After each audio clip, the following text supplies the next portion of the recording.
സാറേ, നമസ്കാരം സാറേ. ഞാൻ ലേഔട്ട് അയച്ചു തരുന്ന മുമ്പ് നമ്മുടെ പ്ലാൻ ജസ്റ്റ് ഒന്ന് സ്പീഡിൽ എക്സ്പ്ലെയിൻ ചെയ്തേക്കാം. ഫസ്റ്റ് നമ്മൾ ലാസ്റ്റ് ഡിസ്കസ് ചെയ്തതിനകത്ത് ഇരുന്നുള്ള എന്തൊക്കെയാണ് ഓൾട്രേഷൻസ് അല്ലെങ്കിൽ എന്തൊക്കെയാണ് വ്യത്യാസം വരുത്തിയിരിക്കുന്നതെന്ന് പറഞ്ഞാൽ, നേരത്തെ നമ്മൾ രണ്ട് മെഷീന് ശരിക്കും ഈ ഹീറ്റ് ലോഡ് കാൽക്കുലേഷനകത്ത് നമുക്ക് ഓഡിറ്റോറിയത്തിലേക്ക് മാത്രം വരേണ്ടത്, അതായത് കോൺഫറൻസ് റൂം ഒഴികെ ഓഡിറ്റോറിയത്തിലേക്ക് മാത്രം 41 ടണ്ണാണ് കാണിക്കുന്നത്. 41 ടണ്ണാണ് കാണിക്കുന്നത്. അപ്പം ഈ 41 ടൺ എന്ന് പറയുന്നത് നമ്മൾ 4 മെഷീനായിട്ട് ഡിവൈഡ് ചെയ്തു. ഇത് എല്ലാം ഇൻവെർട്ടർ മോഡലാണ്. എൽ ജിയുടെ ഇൻവെർട്ടർ മോഡല്, VRF അല്ല, ഫിക്സഡ് സ്പീഡ് അല്ല, ഇൻവെർട്ടർ മോഡല് 11 11 11 11. അപ്പം അങ്ങനെ 44 ടണ്ണ് എന്നുള്ള രീതിയിലാണ് ഈ മെഷീൻ വന്നിരിക്കുന്നത്. 44 ടൺസ്. എന്നിട്ട് ഈ 44 ടണ്ണ് കഴിഞ്ഞ ഇതിനകത്തിരുന്ന് നമ്മൾ രണ്ടാമത്തെ ഒരു വ്യത്യാസം എന്നാന്ന് പറഞ്ഞാൽ, മെഷീൻ അപ്പം ഡിവൈഡ് ചെയ്തു. 11 ടണ്ണ് വെച്ച് 4 മെഷീനും. രണ്ടാമത് ഓരോ മെഷീനും ഏത് ഏരിയയിലിരുന്നാണ് റിട്ടേൺ എയർ എടുക്കുന്നത് അതും കൂടെ നമ്മൾ എൻഷുർ ചെയ്തു. ഫോർ എക്സാമ്പിൾ, നമ്മൾ ഫസ്റ്റ് മെഷീൻ കൺസിഡർ ചെയ്യുന്ന ഇതാണ് മെഷീൻ 1. മെഷീൻ 1-ന് ഇങ്ങനെ ഡാമ്പറുണ്ട്. ഈ ഡാമ്പർ മോട്ടറൈസ്ഡ് ഡാമ്പറാണ്. ഇത് റിട്ടേണിന് വേണ്ടി, അതായത് ഇത് നമ്മുടെ മെഷീന്റെ പുറകിൽ plenum box return air collect ചെയ്യാൻ ഈ ഡക്ട് ഇവിടെ നിന്നുള്ള റിട്ടേൺ കണക്ട് ചെയ്യും. ഇത് ഡാമ്പറാണ്. ഇത് ക്ലോസ് ചെയ്ത് കഴിഞ്ഞാൽ ഈ ഏരിയയിൽ നിന്ന് റിട്ടേൺ എയർ എടുക്കത്തില്ല. ഇത് ക്ലോസ് ചെയ്ത് കഴിഞ്ഞാൽ ഈ ഏരിയയിൽ നിന്ന് റിട്ടേൺ എടുക്കുക. അതായത് ഇങ്ങോട്ടാണ് സപ്ലൈ വേണ്ടതെങ്കിൽ, അതായത് ഓഡിറ്റോറിയത്തിലോട്ടാണ് സപ്ലൈ ഉണ്ടെങ്കിൽ ഇത് രണ്ടും ഓപ്പൺ ചെയ്ത് കൊടുക്കുക, ഇത് രണ്ടും ക്ലോസ് ആയി നിൽക്കും. ഇങ്ങോട്ടാണ് സപ്ലൈ വേണ്ടെങ്കിൽ ഇത് രണ്ടും ഓപ്പൺ ചെയ്ത് കൊടുക്കുക, ഇത് രണ്ടും ക്ലോസ് ചെയ്ത് വയ്ക്കുക. സെയിം തന്നെയാണ് ഈ മെഷീനും. ഇവിടുന്ന് ഡൈനിങ് ഏരിയയിൽ നിന്നും റിട്ടേൺ എടുക്കുന്നുണ്ട്, അതേപോലെ ഓഡിറ്റോറിയത്തിനകത്ത് ഇരുന്നും റിട്ടേൺ എടുക്കുന്നുണ്ട്. ഡൈനിങ് ഏരിയയിലോട്ടാണ് സപ്ലൈ വേണ്ടെങ്കിൽ ഈ രണ്ട് ഡാമ്പർ ഓപ്പൺ ചെയ്ത് കൊടുക്കുക, ഇത് ക്ലോസ് മോഡിൽ നിർത്തുക. ഇങ്ങോട്ടാണ് സപ്ലൈ വേണ്ടെങ്കിൽ ഈ രണ്ട് ഇത് ക്ലോസ് ചെയ്ത് നിർത്തുക, ഇത് രണ്ടും ഓപ്പൺ ചെയ്ത് കൊടുക്കുക. അതേപോലെ തന്നെ ഈ റിട്ടേൺ എയറിനകത്ത് നമ്മൾ കോൺഫറൻസ് ഏരിയയിലേക്ക് ഈ 11 ടണ്ണാണ് സപ്ലൈ പോകുന്നത്. ആ സപ്ലൈ പോകുന്നത് ഇതേപോലെ തന്നെ റിട്ടേൺ എയർ എടുക്കുന്നത് ഈ ഡാമ്പറും, അതേപോലെ സപ്ലൈ ഈ ഡാമ്പറും. ഈ രണ്ടെണ്ണം ഓൺ ചെയ്ത് നിൽക്കും, ഇത് രണ്ടെണ്ണം ക്ലോസ് ചെയ്ത് നിൽക്കും. അതേ നേരം രണ്ട് സ്ഥലത്തേക്കും വേണമെന്നുണ്ടെങ്കിലും നമുക്ക് ഇത് രണ്ടും ഓപ്പൺ ചെയ്യുക, ഇത് രണ്ടും ഓപ്പൺ ചെയ്യുക. ഒരു സ്ഥലത്തേക്ക് ഉണ്ടെങ്കിൽ ഏതാണോ വേണ്ടത് അത് ഓപ്പൺ ചെയ്യുകയും ബാക്കിയുള്ളത് ക്ലോസ് ചെയ്യുകയും ചെയ്യുക. അങ്ങനെ റിട്ടേൺ എയർ അതാത് സ്പേസിൽ ഇരുന്ന് എടുക്കുന്ന രീതിയിൽ. അപ്പോൾ ഹീറ്റ് ലോഡ് കാൽക്കുലേഷനകത്ത് നമുക്ക് ഓഡിറ്റോറിയത്തിനകത്ത് 41 ടണ്ണോളമാണ്, 16,000 ചില്ലുവാനും BTU ആണ് കാണിക്കുന്നത്. അതിന് കാൽക്കുലേഷൻ ഉണ്ട്, ഞാൻ ആ കാൽക്കുലേഷൻ ഫോർവേഡ് ചെയ്യാം. അപ്പം അത് തന്നെ ഉപയോഗിച്ചുകൊണ്ട് തന്നെ നമ്മൾ ഈ ഡൈനിങ് ഏരിയയിൽ 22 ടൺസാണ് കാണിച്ചത്. അപ്പം 21 ടണ്ണുകളാണ് കാണിക്കുന്നത്. അത് നമ്മൾ ഈ രണ്ട് മെഷീനകത്ത് ഇരുന്ന് നമ്മൾ സപ്ലൈ കൊടുക്കുന്ന രീതിയിൽ. പിന്നെ ഈ കോൺഫറൻസ് ഏരിയയിലേക്ക് ഒരു 11 ടണ്ണിന്റെ കവറേജ് ഏരിയ, അത് ഈ ഒരൊറ്റ മെഷീൻ ഇരുന്ന്. അങ്ങനെ ഈ 4 മെഷീൻ തന്നെ ഓഡിറ്റോറിയവും കോൺഫറൻസ് ഏരിയയും ഡൈനിങ് ഏരിയയും ഫുൾഫിൽ ചെയ്യുന്ന രീതിയിൽ ആണ് ഡിസൈൻ ചെയ്തിരിക്കുന്നത്. പിന്നെ നമ്മുടെ ലാസ്റ്റ് ഡിസ്കസ് ചെയ്തതിനകത്ത് സ്ട്രെയിറ്റ് ഗ്രില്ല് എന്നുള്ളൊരു കൺസെപ്റ്റ് പറഞ്ഞായിരുന്നു. ആ സ്ട്രെയിറ്റ് ഗ്രില്ലിനകത്ത് ഒരു ഇഷ്യൂ, 2-3 ഇഷ്യൂസ് ഉണ്ട്. ഒന്ന് എന്നാന്ന് പറഞ്ഞു കഴിഞ്ഞാൽ, ഈ ഗ്രില്ല് വന്നിട്ട് ലോങ് ഗ്രില്ലാണ്.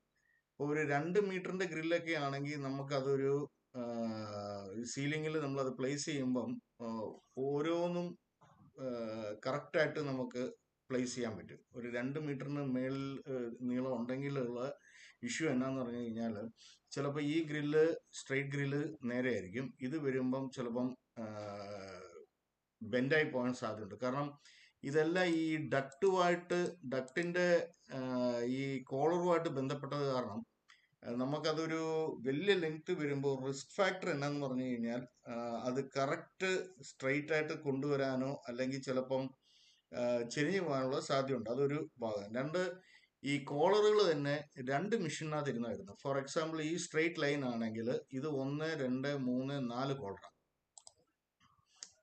അപ്പം ഈ കറക്റ്റ് ലെവലിൽ തന്നെ നമുക്ക് സ്ട്രെയിറ്റ് ഗ്രില്ല് കൊണ്ടുവരിക എന്നുള്ളത് ഒരു റിസ്ക് ആണ്. ചെയ്യാൻ പറ്റാത്ത കാര്യമല്ല, ചെയ്യാം. പക്ഷെ അതിനെക്കാട്ടിലും രണ്ടാമത് എന്നാന്ന് പറഞ്ഞാൽ ഇതിന്റെ ഡൗൺ ത്രോ വരുന്നത് നമ്മൾ ഒരു ഡിഫ്യൂസർ വഴി 4 വേ ആയിട്ടാണ് പോകുന്നത്. അത് നേരം ഇത് സ്ട്രെയിറ്റ് ഗ്രിൽ ആണെങ്കിൽ നേരെ താഴോട്ടേ പോകത്തുള്ളൂ. മാത്രമല്ല ഇത് ഈ ഡിഫ്യൂസറിന്റെ രീതിയിലല്ല നമ്മുടെ ഗ്രില്ലിന്റെ മൗത്ത് എടുക്കുന്നത് അല്ലെങ്കിൽ കോളർ എടുക്കുന്നത്.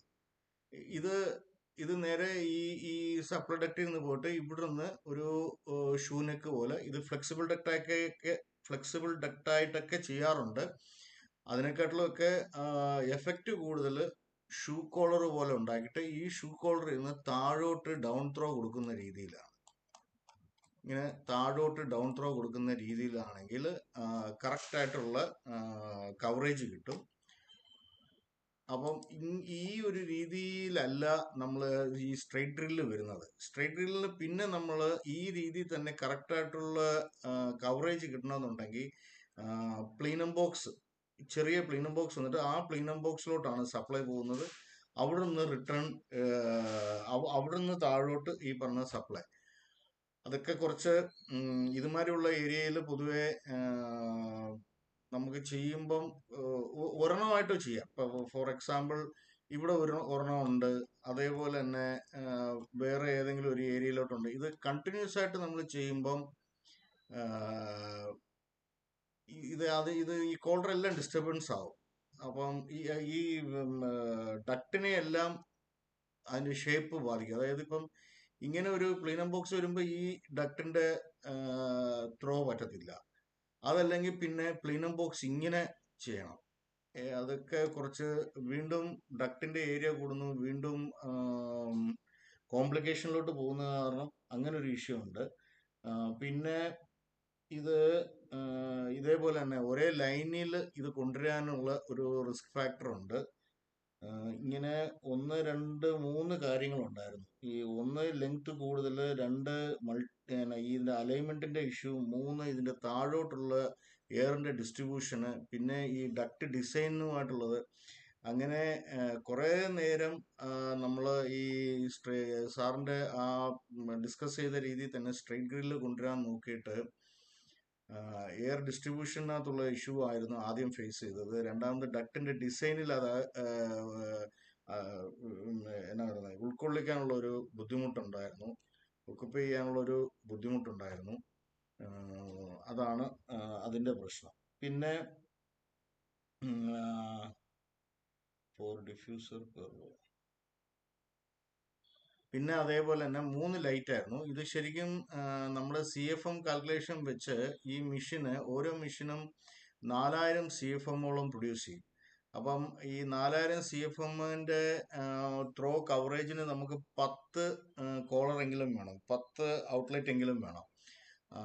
1, 2, 3, 4, 5 അങ്ങനെ ഓരോ മെഷീനും 10 എണ്ണം വെച്ച് നമ്മൾ കൊടുത്തിട്ടുണ്ട്. അപ്പൊ ആ 3 ലൈറ്റ് എന്നുള്ള സീരീസിൽ ഒരു ഇതുണ്ട്. പിന്നെ ഇതിനകത്ത് നമ്മൾ ചെയ്തിരിക്കുന്ന പറഞ്ഞാൽ ഓരോന്നും 8 അടി 8 അടി മാറി. അതായത് ഈ വോൾ ഇരുന്ന് 8 ഫീറ്റ് 8 ഫീറ്റ് 8 ഫീറ്റ്, സാറിൻ്റെത് 4 ഫീറ്റ് ആയിരുന്നു. അപ്പൊ ഇതിന്റെ നടുക്ക് ഇടയ്ക്ക് ഈ പറഞ്ഞ ലൈറ്റിനുള്ള ഓപ്ഷൻ ഈ പറഞ്ഞ പോലെ തന്നെ ഇട്ടിട്ട് ഉണ്ട്. ഇത് ഓരോന്നും 4 ഫീറ്റ് 4 ഫീറ്റ് ആണ്.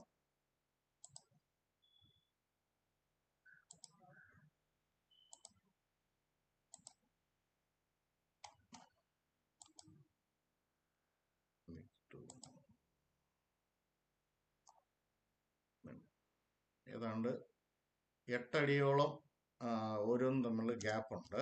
നമ്മളത് മറ്റേത് 4 ഫീറ്റ് ആയിരുന്നു. ഇത് 4 ഡിഫ്യൂസർ, ഇതിനകത്ത് 2-3 എണ്ണം ഡമ്മിയാണ്. അതായത് ഈ 1, 2, 3 ഇതിന്റെ താഴെ ഒരെണ്ണം കൂടെ ഉണ്ട്, 4 എണ്ണം ഡമ്മി ആയിരിക്കും. ബാക്കിയുള്ളതിലെല്ലാം സപ്ലൈ കാണും. അതൊന്ന്. പിന്നെ സാറേ ഫോൾ സീലിങ്ങിന്റെ ഹൈറ്റ്,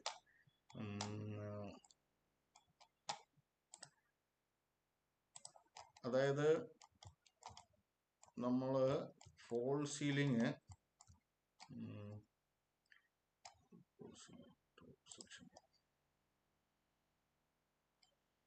ഇങ്ങനെയാണ് വരുന്നത്. അതായത് ട്രസ് ഇരുന്ന് ഈ ഇവിടുന്ന് ഫ്ലോർ വരെ 5 മീറ്റർ നിർത്തിയിട്ടുണ്ട്. 5 മീറ്റർ നമുക്ക് ഈ ഭാഗത്തിരുന്ന് 80 സെന്റിമീറ്റർ എങ്കിലും വേണം. 80 സെന്റിമീറ്റർ ഉണ്ടെങ്കിൽ ഈ പ്ലീനം ബോക്സും എല്ലാം അതിനകത്താവത്തുള്ളൂ. അതായത് ഡ്രസ്സിന് താഴെ 80 സെന്റിമീറ്റർ.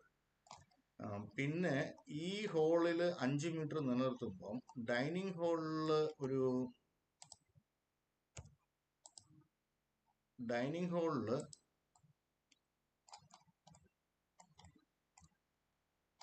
ഹോളിൽ സ്വാഭാവികമായിട്ടും ഇവിടെ അതിന്റെ ഹൈറ്റ് നമ്മുടെ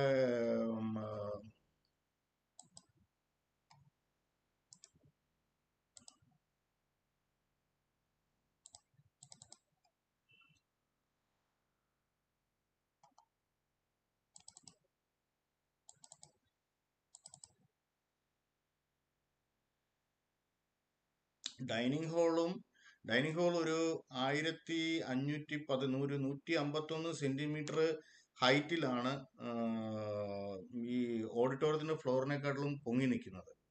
അപ്പം നമ്മൾ 6 മീറ്റർ 5 മീറ്റർ ആക്കിയപ്പം ഇത് ഓൾറെഡി നമ്മുടെ ആദ്യത്തെ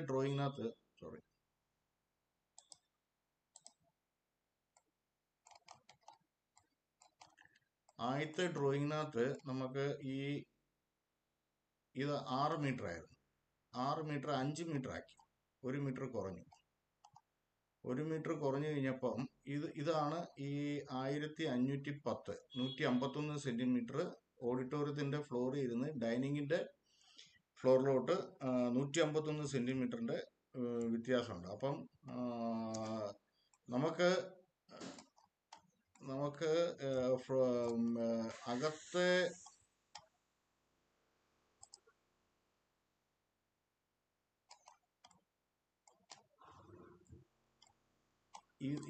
ഈ സീലിംഗ് ഓഡിറ്റോറിയത്തിന്റെ സീലിംഗ് ഫ്ലോറിൽ ഇരുന്ന് 80 സെന്റിമീറ്റർ താന്നാണ് നിൽക്കുന്നത്.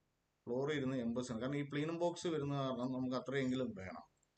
80 സെന്റിമീറ്റർ. ഇവിടെ വരുമ്പം ഇത് ഈ സീലിംഗ് ഇരുന്ന് 70 സെന്റിമീറ്റർ, ഒരു 10 സെന്റിമീറ്ററും കൂടെ കുറവായിരിക്കും ഇത്. അപ്പം ഇവിടത്തെ ഹൈറ്റ് ഇതെല്ലാം ഞാൻ ലേ ഔട്ടിനകത്ത് കറക്റ്റായിട്ട് മാർക്ക് ചെയ്ത് തരാം. ഹൈറ്റ്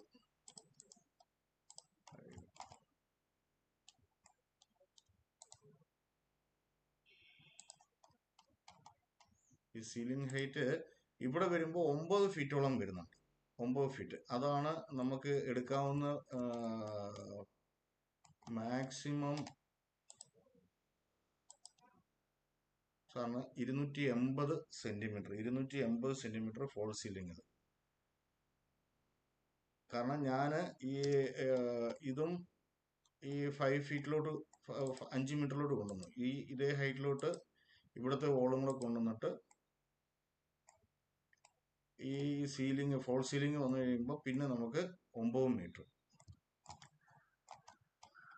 ഇതിന്റെ ഫ്ലോ ഇങ്ങനെയാണ് വരുന്നത്.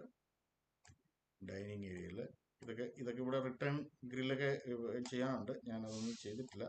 ഇത് നമ്മുടെ ആ പാൻട്രി ഏരിയ ഒഴിവാക്കിക്കൊണ്ട് വളരെ സിമ്പിളായിട്ട് ഇത് കറക്റ്റായിട്ടുള്ള കവറേജ് കിട്ടും. പിന്നെ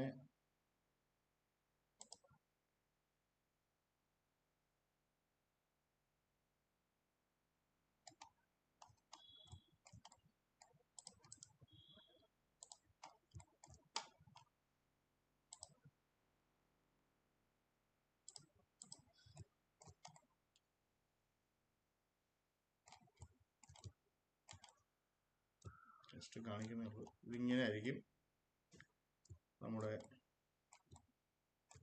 ഇതിന്റെ ഇടയ്ക്ക് തന്നെ നമുക്ക് ലൈറ്റും കൂടെ കൊടുക്കുന്ന രീതിയിലാണെങ്കിൽ വളരെ കറക്റ്റ് ആയിരുന്നു.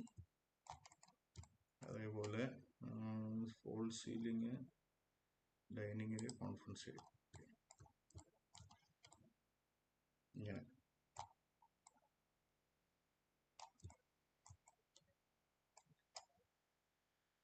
ഓക്കെ സാറേ, താങ്ക് യു.